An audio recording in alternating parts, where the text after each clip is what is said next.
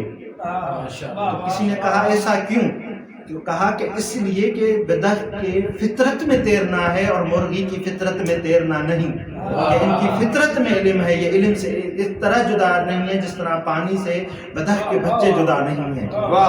یہ ذات کی مثال ہے۔ تو یہ ہمیں سمجھانے کے لیے لباس بشریت میں آئے، ورنہ یہ نوری مخلوق تھے کہ اس طرح کا کہ یہ جو مائک ہے، یہ آپ مائک دیکھ رکھے ہیں، اس کے ایک ریڈار اور لائن کھینچتی ہے جو آواز منتقل کر کر اس وائر کے ذریعے لاؤڈ تک جاتی ہے، لاؤڈ تک آپ تک پہنچ رہی ہے کہ یہ اس کی یہ جو اس میں رکھی گئی ہے کہ آپ تک آواز پہنچائے۔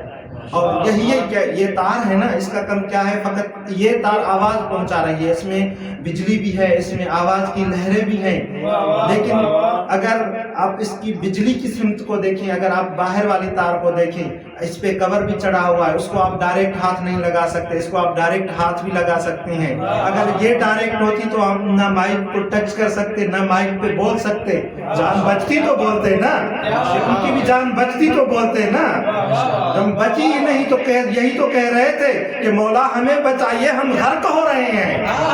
کیا بات ہے، کیا بات ہے، ماشاءاللہ۔ تو عزیزان کہ یہ ہے ان کی ذات اقدس۔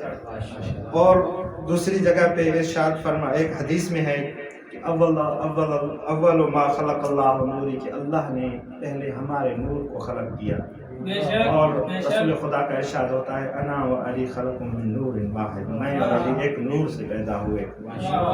اور حدیث کا آگے جملہ ہے کہ جو اول نور جو خلق ہوا وہ میں ہوں، اور جو دوسرا اس سے نور کا قطرہ خلق ہوا وہ علی ہیں، اس کے بعد 12 نور کے قطرے الگ خلق ہوئے جو اب ائمہ معصومین کی ذات ہیں۔ اور اس حدیث سے ایک ملتی جلتی حدیث ہے کہ رسول خدا نے کہا کہ اس نور کے قطرے سے میں پیدا ہوا، اور اس کے بعد 13 قطرے اور نور کے گرے، اور جس سے معصومین کی ذات خلقت ہوئی، اور ان کا جو دوسرا قطرہ ہے وہ کل خیر ہے۔ اور رسول خدا کی ایک اور جگہ پہ حدیث ہے کہ علی جو ہے وہ آپ کے درمیان کل خیر ہے۔ یہ ہے امیر المومنین کی ذات۔ صلوات پڑھے محمد اور محمد کی ذات پر۔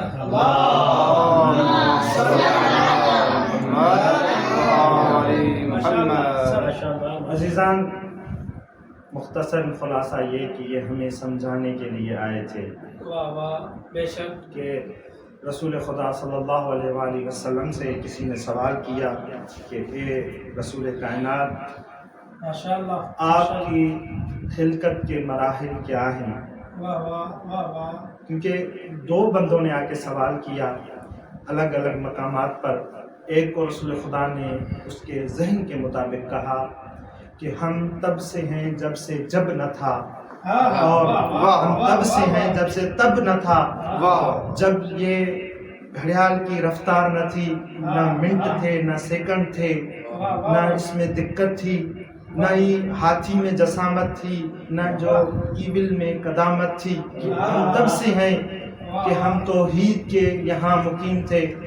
اور جب دوسرے بندے نے سوال کیا کہ رسول خدا آپ کہاں تھے اور آپ کے خلقت کے مراحل کیا ہیں، تو عزیزان یہاں پہ رک کے ایک بات کہوں کہ ہماری خلقت کے مراحل الگ ہیں اور ان کی خلقت کے مراحل الگ ہیں۔ ہمارے بلند صلوات پڑھے محمد وآل محمد کی ذات۔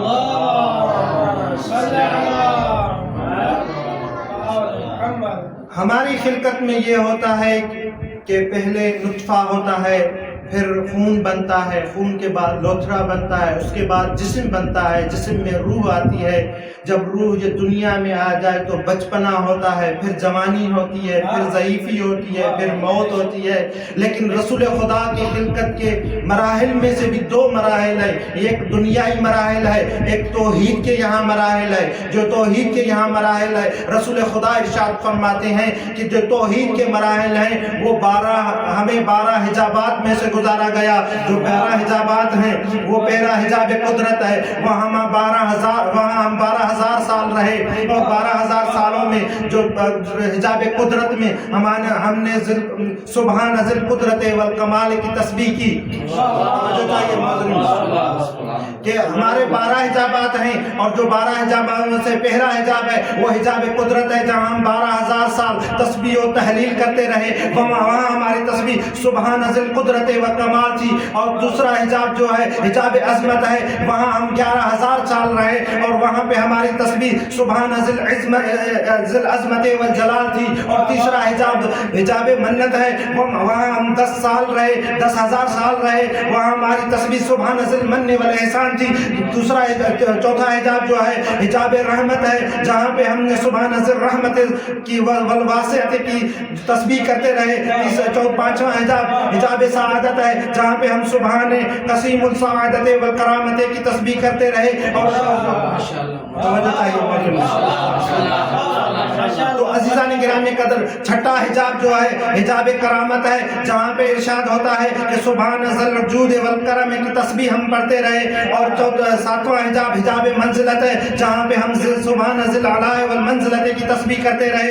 اور نواں حجاب جو ہے وہ ہدایت ہے، جہاں ہم سبحان الہادی الرشاد کی تسبیح کرتے رہے۔ اور جو نواں حجاب ہے سبحان من ارسل النبوت کی تسبیح کرتے رہے۔ اور 10واں حجاب ہے حجاب رفعت ہے، جہاں پہ ہم سبحان ذی الرأفت والعالیت کی تسبیح کرتے رہے۔ 11واں حجاب حجاب ہیبت ہے، جہاں پہ ہم سبحان ذی الہیبت والجلال کی تسبیح کرتے رہے۔ 12واں حجاب جو ہے حجاب شفاعت ہے، جس میں ہم سبحان بیدہ شفاعت کی تسبیح کرتے رہے، کہ اس کے بعد ہمارا حجاب دریاؤں میں پاک دریاؤں میں منتقل ہوتا ہوا آیا۔ اور جو وہ حجاب تھے دریاؤں کے، وہ دریا زہد ہیں، احد ہے، دریا نیل ہے، دریا دجلہ ہے، دریا منان ہے، دریا سنان ہے، کہ ان دریاؤں کے ذریعے ہمارا حجاب منتقل ہوتا ہوا جناب آدم کے صلب میں آیا۔ جناب آدم کے صلب سے منتقل ہوتا ہوا جناب عبد المطلب کے صلب تک پہنچا۔ جب جناب عبد المطلب کے صلب تک پہنچا، وہاں نور کی 2 قطرے ہوئے، جو ایک جناب عبداللہ کی طرف منتقل ہوا، اور ایک جناب عبد المطلب کے ابو طالب کی طرف منتقل ہوا۔ جو جناب عبداللہ کی طرف منتقل ہوا وہ محمد الرسول اللہ بنا، اور جو جناب ابو طالب کے یہاں منتقل ہوا وہ علی ابن ابی طالب بنا، اور علی ولی اللہ بنا۔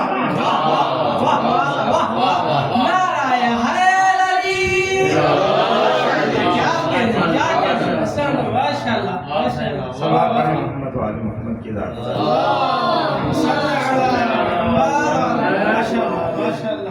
عزیزان، آخری بات 2 یا 4 منٹ، اس کے بعد ربط مسائل۔ بسم اللہ کہ رسول خدا صلی اللہ علیہ وآلہ وسلم کے اس جو منزلہ یہ شجرہ بتانے کے بعد رسول خدا سے کسی نے سوال کیا کہ رسول خدا سے کہا کہ آپ توحید کے یہاں کہاں مقیم تھے؟ اگر اتنی منزلیں آپ نے گنوائی ہیں تو آپ مقیم کہاں تھے؟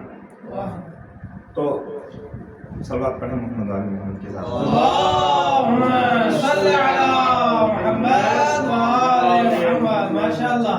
رسول خدا صلی اللہ علیہ وآلہ وسلم نے کہا کہ ہم توحید کی اندیت میں مقیم تھے۔ جو علم کلام جانتے ہیں ان کو پتا ہے کہ ارتقاء کی 4 منزلیں ہیں۔ ایک قرب ہے، دوسرا دنو ہے، تیسرا لدن ہے، اور چوتھا اندیت ہے۔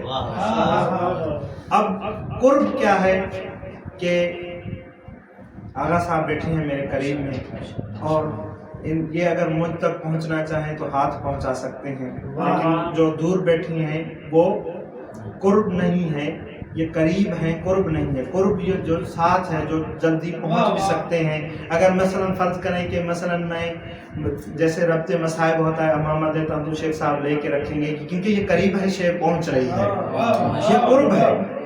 تو اور اس کی اور واضح مثال کہ رسول خدا نے کہا کہ قُلْ لَا أَسْأَلُكُمْ إِلَيْهِ أَجْرًا إِلَّا الْمَوَدَّةَ فِي الْقُرْبَى، کہ یہ جو چادر کسا کے نیچے ہیں یہ میرے اقربا میں سے ہیں. یہ قرب سے آگے منزل ہے اقربا کی. اور دوسری منزل کیا ہے؟ دن کی. تو قرآن میں ارشاد ہوتا ہے کہ جنت میں جو جنتی ہیں یہ جب بھی کوئی چیز طلب کریں گے اور ہاتھ اوپر کریں گے یہ ان کے ہاتھ تک پہنچ جائے گی. یہ کیا ہے؟ یہ مقام دنو ہے. کیا بات ہے، ماشاءاللہ. اور تیسری منزل ہے لدن کی. لدن کیا ہے؟ لدن یہ ہے کہ مثلا ایک یہ رومال ہے کہ اس طرف میرا ہاتھ ہے، اس طرف آپ ہیں، کہ یہ جو حائل ہے جو میں دیکھ رہا ہوں جس پہ میری نظر پڑ رہی ہے یہ لدن ہے. وہ وہاں سے جو آپ کی نظر پڑ رہی ہے وہ آپ کی طرف لدن ہے، یہ میری طرف لدن ہے. اور چوتھی چیز اندیت ہے. اندیت کے عام اور سادہ مثال وہ یہ کہ آج کے محقق اور سائنسدان جو ڈاکٹر ہیں، اگر آپ کسی بھی آپریشن کے لیے جائیں، چاہے وہ بڑا آپریشن ہو، چھوٹا آپریشن ہو، چاہے وہ MRI ہو، کچھ بھی ہو، آپ ان کو جا کے کہیں کہ یہ جو میں بول رہا ہوں یہ الفاظ کہاں سے آ رہے ہیں، وہ اس کی تحقیق نہیں بتائیں گے. وہ آپ کے دل کا آپریشن، اگر مریض ہیں دل کے تو دل کا آپریشن کریں گے، کوئی اور مرض ہے تو اس کا آپریشن کریں گے. لیکن آپ یہ کہیں کہ یہ جو الفاظ ہر کسی کے لیے، میرے لیے نہیں، ہر کسی کے لیے جو بولتا ہے کہ یہ جو الفاظ میں ادا کر رہا ہوں یہ کہاں سے نکل رہے ہیں، آپ میرا جسم کے حصے سے کر دیں، بتا دیں، تو وہ یہ نہیں بتائے گا. وہ یہ کہے گا کہ یہ آپ کی اندیت میں شامل ہیں، یہ آپ سے جدا نہیں ہو سکتے. آپ ان کو کہیں سے بھی ڈھونڈ لیں گے آپ کو نہیں ملیں گے کیونکہ یہ آپ کی اندیت میں ہے. اور رسول خدا نے کہا ہم جب وہاں تھے تو وہاں پہ اندیت میں رہتے تھے، اندیت میں رہتے تھے. یہ مقام ہے ان کا. تو عزیزان جو سارے ادیان ہیں، ادیان عالم جنہیں کہا جاتا ہے، کہ تقریباً سارے ادیان خوف کی وجہ سے پھیلے ہیں. کسی نے آگ کو جلتا ہوا دیکھا اور اس کے قریب گیا تو اس آگ نے جلایا تو اس نے کہا کہ اگر اس نے جلایا ہے تو بچا بھی یہی سکتی ہے. اس نے آگ کو پوجنا شروع کر دیا. کسی نے کسی کو سانپ نے کاٹا تو اس نے کہا اگر موت یہاں سے آئی ہے تو حیاتی بھی یہاں سے آتی ہے. سوال پڑھیں محمد والے محمد کے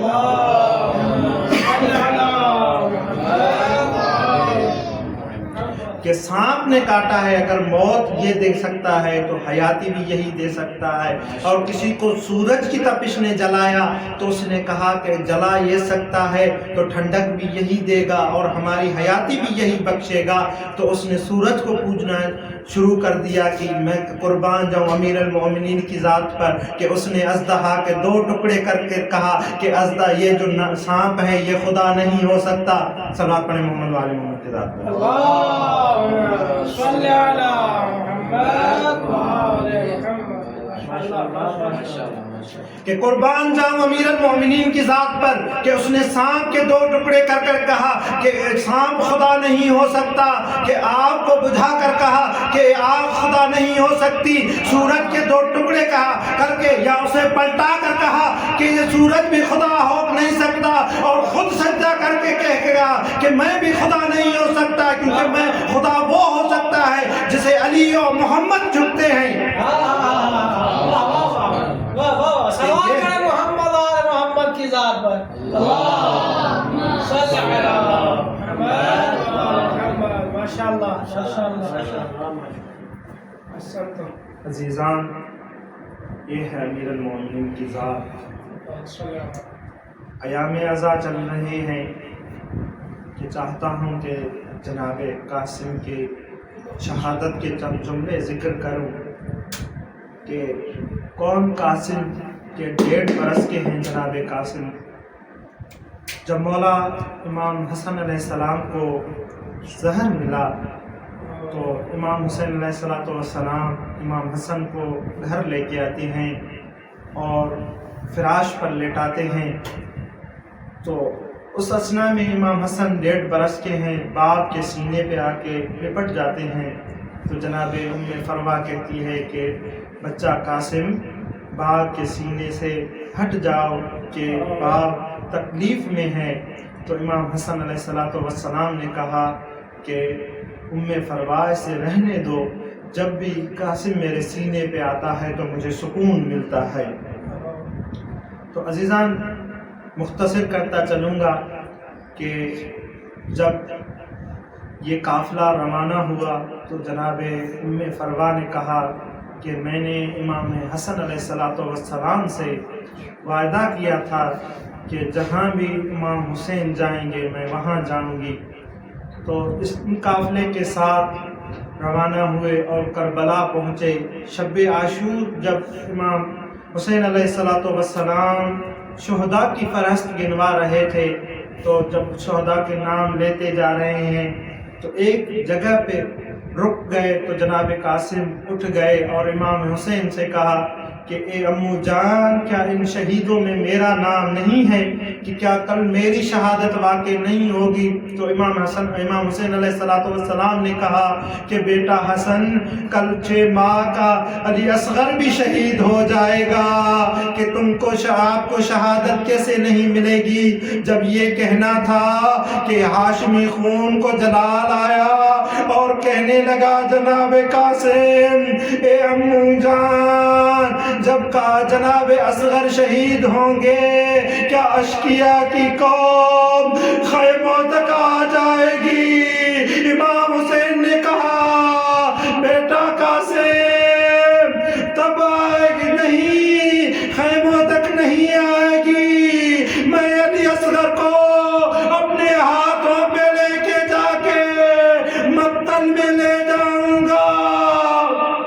آزادارو، جب 10 محرم کا دن آیا، رفقا، صحابہ اور عزیز شہید ہوتے رہے، تو ایک لحظہ ایسا آیا کہ جناب قاسم زانوں پہ بیٹھے ہوئے ہیں، دونوں ہاتھوں میں سمیٹے ہوئے ہیں اور بہت زیادہ گریہ کر رہے ہیں۔ تو جناب زینب سے جناب ام فروا نے کہا کہ مجھے لگ رہا ہے کہ یہ جو رونے کی آواز ہے میرے قاسم کی ہے، میرا لال رو رہا ہے۔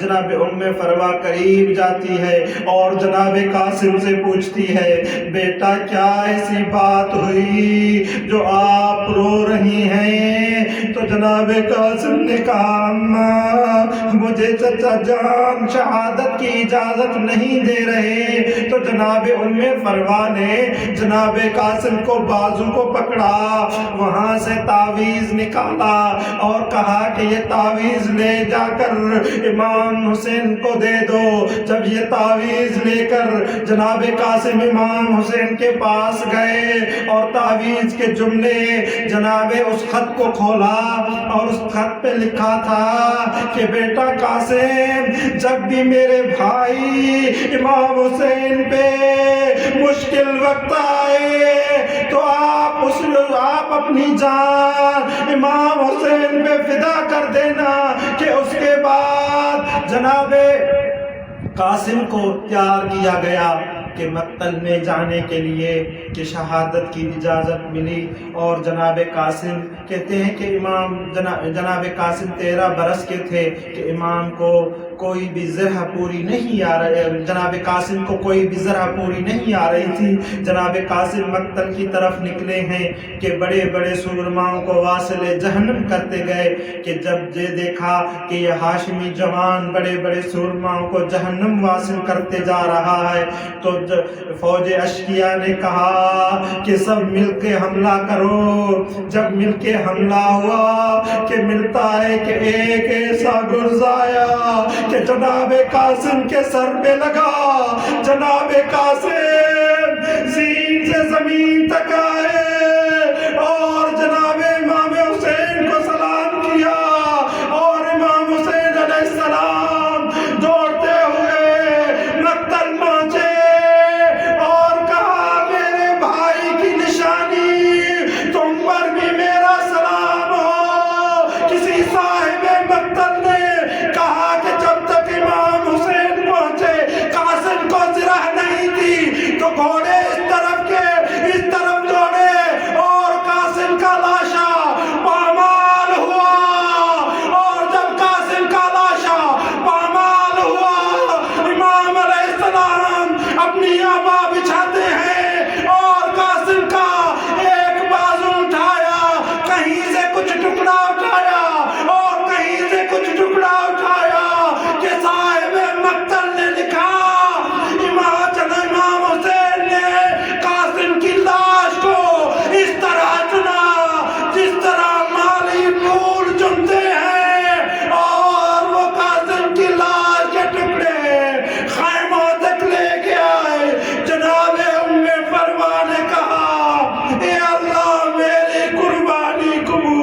ألا لعنة الله على قوم الظالمين وسيعلم الذين ظلموا أي منقلب ينقلبون